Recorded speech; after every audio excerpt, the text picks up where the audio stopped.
हम तुम्हारे। आप रोज कहो ठाकुर हम आपके, आप हमारे।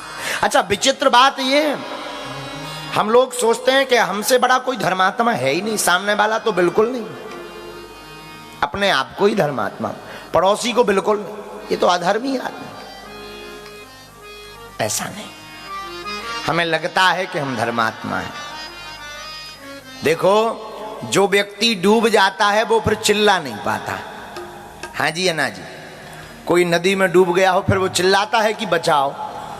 नहीं, जो डूबता नहीं है, केवल गर्दन तक पानी में रहता है, बीच बीच में निकलता रहता है, वही कहता है बचाओ। हाँ जी अन्ना जी। उसी प्रकार जो भक्ति को पा जाता या जो भगवान का हो जाता, फिर वो कह नहीं पाता, उसकी आंखें, उसकी वाणी, उसका स्वभाव अपने आप बताने लगता कि ये भगवान का हो गया है। और जो होता नहीं है वो चिल्लाता। कई लोग हमें मिलते, बोले महाराज जी हम तो रोज भजन करते दिन भर। भैया तुम दिन भर भजन करते तो हमें बता ना पाते, क्योंकि जो करता है वो कह नहीं पाता। उसका स्वभाव, उसका आचरण, उसकी वाणी, उसके सिद्धांत, उसकी क्रिया, उसका नियम अपने आप बताने लगता कि ये ठाकुर का हो गया, ठाकुर इनके हो गए, ये राम जी का हो गया, राम जी इनके हो गए। इसलिए विष्णु पादोदकम पीत्वा, आप अपनी भक्ति को दृढ़ बनाना चाहते हो तो आज की कथा का विष्णु पादोदकम पीत्वा, भगवान श्री हरि के चरणामृत को जीवन में उतारो, प्रतिदिन पान करो। अंदाजा नहीं, हकीकत। अंदाजा अक्सर ठीक नहीं होता है महाराज, नियम टूट जाता। नियम टूटने का मतलब आप दृढ़ प्रतिज्ञ नहीं हो, दृढ़ संकल्पित नहीं हो। संकल्प ही सिद्धि है। 2-4 दिन तो खूब माला जपते, 5वें दिन सोते रहते, माला खुद उठाती, अब उठ जा भैया 11 बज गए। कई लोगों को सूर्य भगवान रोज जगाते हैं, उठ जाओ भाई साहब अब हम आ गए। 2-4 दिन तो बढ़िया नियम, नई नई भक्ति 9 दिन, घीसा पीटी 10 दिन। कई लोगों की भक्ति जो नई नई होती ना, अगर नई नई गोमुखी मिल जाए तो सुबह भी शाम भी लगे रहे, और कहो भैया चाय पी लो, 9-10 दिन तो बढ़िया, 11वें दिन पतो चलो कि माला गोदरेज में लॉक है। फिर दूसरी बात। हाँ, इसलिए याद रखिए, दृढ़ प्रतिज्ञ बनो। दृढ़ प्रतिज्ञ जानते हो? दृढ़ संकल्पित। डिगो मत, तूफान आ जाए, आंधी आ जाए, अरे हम कहते भैया भूकंप आ जाए, अपनी माला ना जाने पाए। वृंदावन के एक संत हुए पूज्य श्री रास बिहारी जी। वैसे नाम उनका कुछ और था,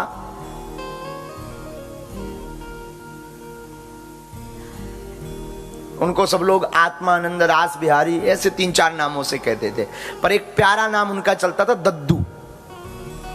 दद्दू एक ऐसी साधुओं की भाषा का नाम। वो यमुना उस पार रहते थे, तो एक ब्राह्मण ने उनको एक कथा बताई कि ब्राह्मण देवता एक नदी के उस पार शिवजी के मंदिर में पूजा करने जाते थे, पूजन रोज। तो गांव का चरवाहा जो गाय भैंस चराता था,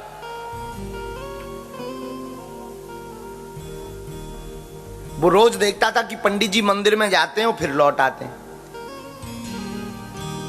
तो उसने एक दिन पूछा कि आप मंदिर में जाकर करते क्या हो? तो पंडित जी ने मुस्कुराकर कह दिया, पूजा। अब वो गांव का चरवाहा, गाय भैंस चराने वाला व्यक्ति, अंगूठा छाप, पढ़ा लिखा तो था नहीं, उसे लगा पूजा का मतलब पूजा। वो पिटाई को ही पूजा मानता था, उसे ज्यादा ज्ञान तो था नहीं, तो वो पिटाई को पूजा मानता था। उसने कहा कि इससे क्या होता? बोले इससे भगवान प्रसन्न होते हैं। अच्छा नियम क्या है? नियम कुछ नहीं, एवरीडे करनी चाहिए, रोज, प्रतिदिन, अनवरत, लगातार। उस गांव के चरवाहे ने संकल्प कर लिया कि अब हम भी रोज पूजा करेंगे। तो जो आचार्य थे, पुरोहित थे, पंडित जी थे, वो तो जाते थे तो भगवान को स्नान कराते, तिलक, चंदन, माला, पुष्प, दीप, नैवेद्य, अगरबत्ती, वंदना, स्तुति, स्तोत्रम आदि आदि से भगवान की पूजन अर्चन करते थे। और ये जाता था, जैसे पंडित जी बाहर निकलते थे तो ये अंदर जाता था, तो एक लकड़ी लेकर जाता था और दे सुटाई, रोज 4-5। एक बार बरसात हुई तो नदी में पानी आ गया, बाढ़ आ गई। तो पंडित जी ने सोचा कि अब बाढ़ बहुत ज्यादा है, भगवान हमको माफ करना, हम आज नहीं आ पाएंगे, कल पूजा करेंगे। तो वो पानी के नदी को देख करके भयभीत हो गए और पंडित जी ने दूर से ही प्रणाम किया, अब राम राम है, अब हम वापस जा रहे हैं। लेकिन वो गांव का चरवाहा आया, उसने देखा नदी में पानी है पर पूजा तो करनी है, बाढ़ है, बहुत पानी है, पर पूजा नहीं त्यागनी है, पूजा छूट जाएगी, भगवान रुष्ट हो जाएंगे, भगवान प्रसन्न नहीं होंगे, भगवान कृपा नहीं करेंगे। तो वो आई हुई नदी में बाढ़ के पानी में कूद गया और जैसे तैसे बहुत दूरी पर ठिकाने लगा, उसको किनारा मिला, लकड़ी मिली, उस पेड़ को पकड़कर, लकड़ी को पकड़कर पार गया, फिर पैदल चलकर मंदिर तक आया और मंदिर तक वही उसका रोज का नियम, उसने अपना वो उठाया डंडा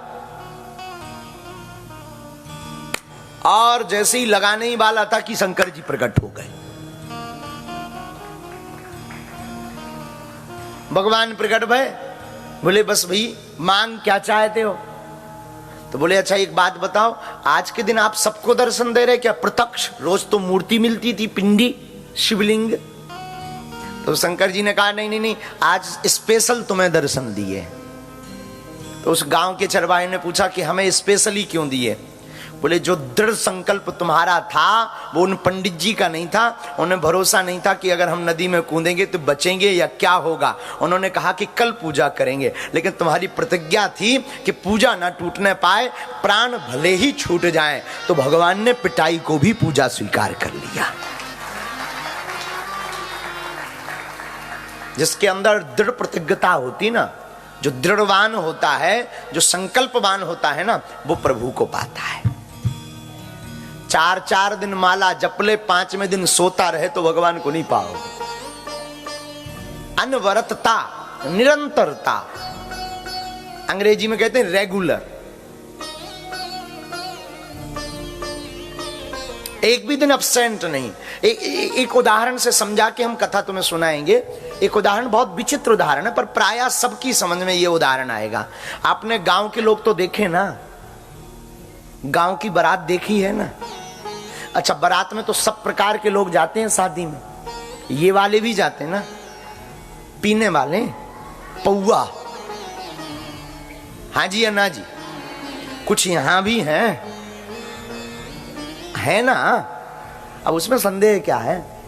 तो गांव की जब बारात जाती है ना, तो जितने भी बाराती जाते हैं वो प्रायः नए युवक, बूढ़े भी जाते हैं, पर ऐसे लोग जाते हैं जिन्हें उस गांव के बारे में पता नहीं होता, न मकान के बारे में, न गांव के बारे में, न शहर के, जहां बारात जानी वहां के लिए। तो पीने वाले पता है क्या करते हैं? पीने वाले गाड़ी पर बैठने के पहले रुपया डालते हैं, रुपया भी अलग अलग, ये पौआ के लिए इस जेब में, बगल वाली जेब में डीजल पेट्रोल के लिए, तीसरी वाली जेब में भोजन के लिए, निछावर के लिए। वो तीनों जेब पहले से ही सेट करके चलते हैं। क्यों? क्योंकि उनका लक्ष्य है जैसे ही हम वहां पहुंचेंगे तो सबसे पहले, बाकी काम बाद में, क्योंकि जब तक वो पीते नहीं तब तक उनका नागन डांस भी नहीं निकलता ना। हाँ, तो उनकी संकल्प, उनकी दृढ़ता रहती है कि हम गाड़ी पर बैठेंगे, वहां उतरेंगे और सबसे पहले क्या करेंगे। तो वो कहां से संकल्प करते? घर से, सजावट से। सजावट यानी कपड़े तैयार हो रहे हैं और मन में वही लग रहा कि जैसे ही जाएं तैसे ही मिल जाए। अब वो गाड़ी में बैठे हैं और यही सोच रहे काश जल्दी पहुंच जाएं और जल्दी से उतर के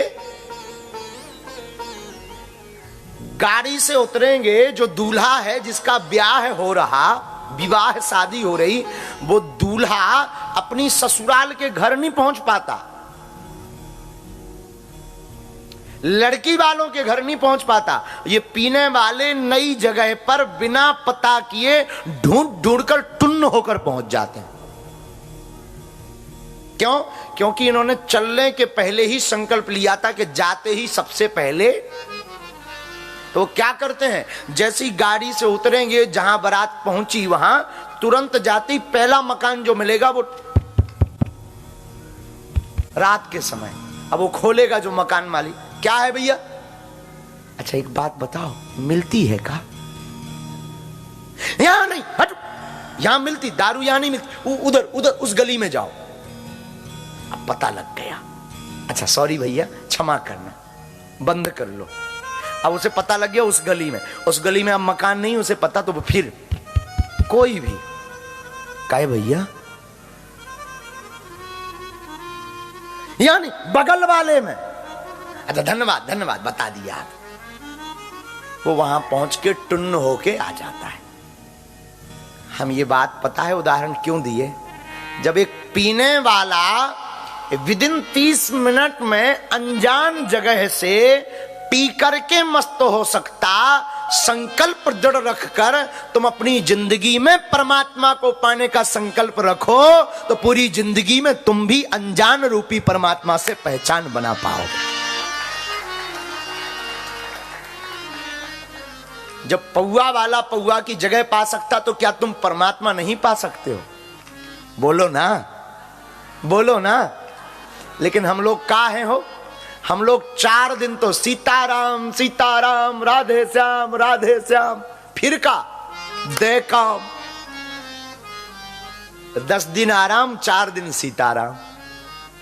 नहीं, अनवरत सीताराम जपने के लिए तुम्हें मंदिर नहीं जाना है, सीताराम जपने के लिए तुम्हें कथा में भी नहीं आना है। तुम जहां जो काम कर रहे, ऑफिस में बैठे ना, कंप्यूटर चलाओ, लैपटॉप चलाओ, सीताराम गाते जाओ। बिजनेस करो और क्या करते जाओ? सीताराम। कुछ अलग नहीं करना, तुम्हें भूखे नहीं मरना है। तुम सोचो महाराज सीताराम सीताराम करेंगे तो हमारे बाल बच्चे कौन पालेगा? लुगाई भग जाएगी अगर रुपया नहीं होगा तो। नहीं नहीं नहीं, कुछ नहीं करना। तुम जो कर रहे वो करते रहो, बंद नहीं तुम्हें करना है। लेकिन हाथ में माला हो और मुख पर गोविंद का नाम, राम का नाम हो, काम भी हो जाएगा, भजन भी हो जाएगा, सफलता भी मिल जाएगी और राम भी मिल जाएंगे।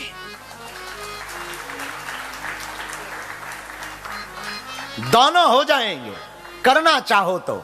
ना करना चाहो तो देखो भैया, ये आलस की जिंदगी है।